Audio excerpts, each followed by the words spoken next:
applause, the approval.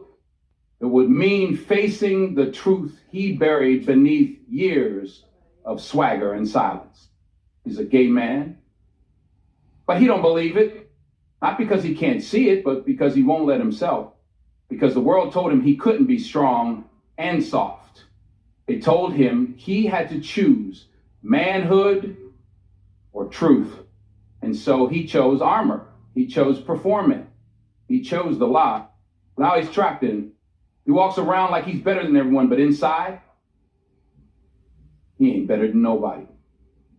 He's hurting. He's lonely. He's terrified. But listen to me there. This ain't a condemnation. This is a call. Because you can only run from yourself for so long. You can only fake the mirror so many times before it cracks. And it will crack. And when it does, that same mirror he's been avoiding all his life, it becomes a doorway. A doorway to peace, to wholeness, to love that ain't performance-based, to friendships that don't need translation, to a life that feels like breathing instead of hiding. But that takes courage, that takes truth, not the kind you spit to impress people, but the kind you whisper in the dark just before you break. It takes looking in the mirror and seeing yourself, really seeing yourself for the first time. You want to be a man, a real man, then drop the act, drop the fear, drop the mask, and let your truth walk into the light. Because the world don't need another character. It needs a man bold enough to be himself just before you break. It takes looking in the mirror and seeing yourself, really seeing yourself for the first time. You want to be a man, a real man, then drop the act, drop the fear, drop the mask, and let your truth walk into the light. Because the world don't need another character. It needs a man bold enough to be himself. And that's the kind of strength nobody can fake. The narcissist gay man who doesn't believe he's gay often uses narcissism as a shield, a defense mechanism forged in the fire of fear, shame, and internal conflict. His outward confidence is not rooted in real self-love, but in a constructed identity designed to protect him from an uncomfortable truth buried deep within. Narcissism in this context becomes more than a personality trait. It becomes a strategy for survival. It is not about vanity for the sake of admiration. It is about building a fortress around the truth he cannot face. There's a man, walks like he owns the world, sharp dresser, clean talker, head held high like the clouds ain't high enough. He's smooth.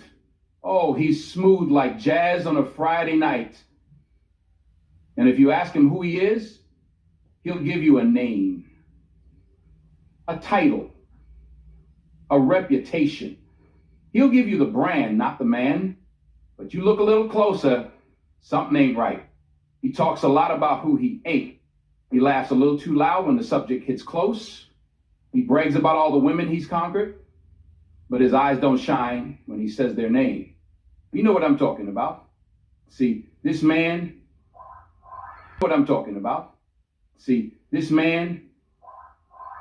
he's a master of the mask. Paints confidence on his face like armor, spits pride out his mouth like bullets. But behind that smile is a locked door. Behind that laugh is a storm. And behind all that noise is silence. Because this man is at war with himself. He's behind that laugh is a storm. And behind all that noise is silence. Because this man is at war with himself. He's built a throne of ego. But he's sitting in a prison. Believing it would mean letting go of the act, the applause, the approval. It would mean facing the truth he buried beneath years of swagger and silence. The tables turned, and now they're eating the meal they cooked for you. They didn't just dig a grave, they fell in head first while watching you from the edge. Well, you weren't wrong. One of your enemies is sick. Not metaphor sick, not a cold or a cough. No, they're unraveling, quietly, painfully. And the best part? They're hiding it. You don't need a front row seat to their downfall, because their downfall is happening whether you're watching or not.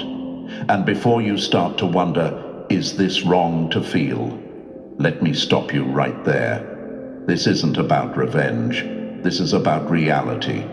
This is about finally seeing the cost of being the villain in someone else's story, yours. This is about watching life balance the scales without you lifting a finger. Before we dive even deeper, let's grow together. Let's stay lit. Let's stay rising. See, chosen ones, they thought hurting you came with no receipt. But energy doesn't work like that. What you send out always loops back. They served you betrayal with a smile, sabotage with a side of fake concern, and now the meal's being served back to them, poisoned with their own ingredients. The bitterness they tried to infect you with, it's curdling in their own bloodstream now. You've probably asked yourself, why do I attract people like this? Let me tell you why. Because light doesn't just attract admiration, it also attracts moths.